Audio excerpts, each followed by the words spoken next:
Hey everybody, you're watching Rachel Teaches Math, and today I'm going to be covering how to write a rule for a quadratic function from a table. So first thing to cover is how we're going to write this rule. So it's kind of the explicit rule for a quadratic, meaning that it is solved for y. It's also called standard form of a quadratic function. So it's ax squared plus bx plus c, where a, b, and c are any real numbers. So we're just going to get into how we're going to solve for a, b, and c. From yesterday's lesson, we looked at finding the pattern of the first difference of a quadratic and then the second difference.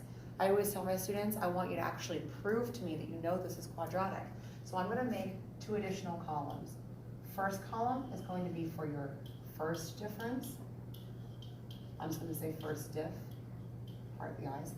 And then the second column is going to be for your second difference. Second diff. Okay. So for my first difference, I'm looking at these values and it says -5 to -2. To get from -5 to -2, it's an increase of 3. From -2 to -1, it's an increase of 1. You can see that it's not the same number. So I already know this is not a linear function. And then from -1 to 2, from -1 to -2, I'm now subtracting 1. And then from -2 to -5, I'm subtracting 3. Looking at my second difference, from 3 to 1, I am subtracting 2. From 1 to -1, I am subtracting 2. And then from -1 to -3, I'm subtracting 2.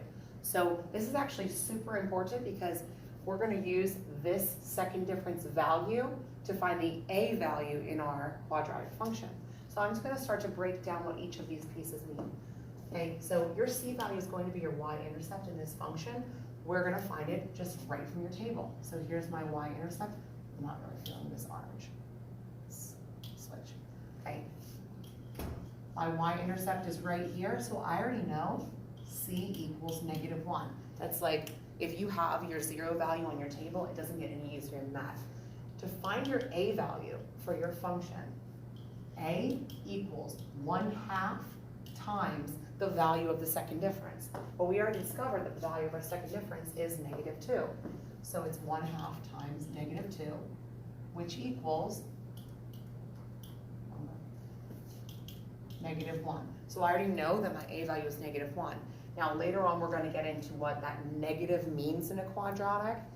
In this case, I'm already thinking it's going to be flipped upside down. It's a reflection over the x-axis. The last part is the hardest to solve for because we're actually going to need to use an additional coordinate from our graph and substitute in what we know. So after you have a and c, you're going to look at your structure and say, well, so far I know y equals -1 x squared. I'm substituting in, or you could just say negative x squared. I don't know my b value yet, so I'm going to say plus bx. I know that my c value is -1, so -1. At this point, you can use any coordinate from your table, or any coordinate that's along this quadratic, and substitute it back in to this equation. The only one that I don't use is the y-intercept, because that's going to cancel everything out. So I'm going to choose 1, -2 as my x and y value. So any place you see a y, replace it with -2. So I'm saying -2 equals. Now I have -x squared, so it's -1 squared. -1 squared is just -1. Then plus, I still don't know b, but it's b times 1. It's a great coordinate to choose. That's probably the easiest one. If you're given your first value on your table, it's super easy. So b times 1 is just b, and then -1. Combine like terms. So I have -2 and -2. Now I have -2 equals -2 plus b.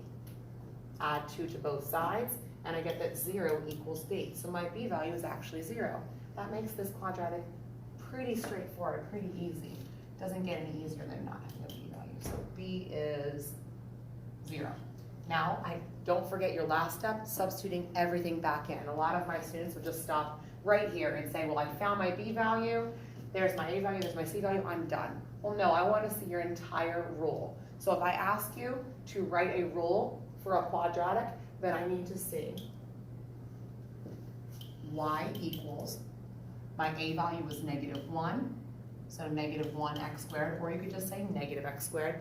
My b value is 0, so 0 times x is going to cancel out. I do not need to represent that. And my c value is -1. So I'm going to just write that. This is my rule for this particular function. -1x squared minus 1, or just x squared minus 1. Now for the graphing. What I want you to look at on the graph is noticing that we have some symmetry here. In yesterday's video, we talked about quadratic being a beautiful graph. It's U-shaped. I know that if I have the right side of the function, I can do a mirror reflection and get the left side, or vice versa.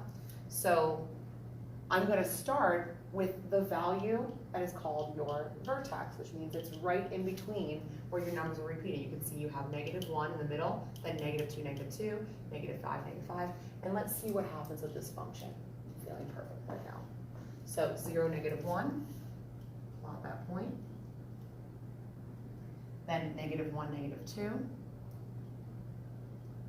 also 1, -2, 2, -5, it's 2, 4, -5, and then -2, -5. Okay, before I connect this, I also just want to show you guys that with a quadratic, if your a value is 1 or -1, then the distance between your 2 points, it's like over 1, down 1, over 1, down 3. My next point, I know is going to be over 1, down 5, then over 1, down 7, and it will continue in that pattern infinitely unless there's some restriction on your domain. So let's go ahead and graph this. And I have my sketched out quadratic, and I have my rule. So I hope that was helpful. Please remember that if you like this video, like and subscribe to Rachel Teaches Math, and I will see you guys later.